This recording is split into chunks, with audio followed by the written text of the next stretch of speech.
नमस्कार दोस्तों, मेरे YouTube चैनल पर आपका स्वागत है। दोस्तों, ये मैं दिखावत हम बन केवाच।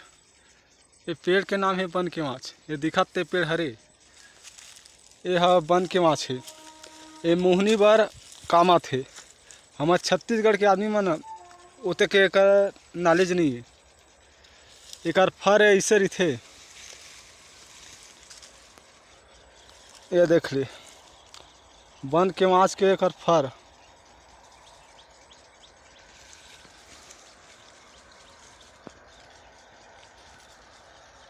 ये जैसे चिन्ह,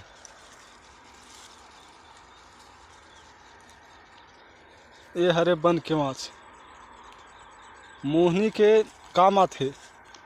जेलवस में कन्ना रही थे तेकर घर में जाके वो दरवाजा के सामने गड़िया दे दूठा और एक नींबू और लड़की को ओकर फोटो और मंत्र पढ़ के गड़िया दे।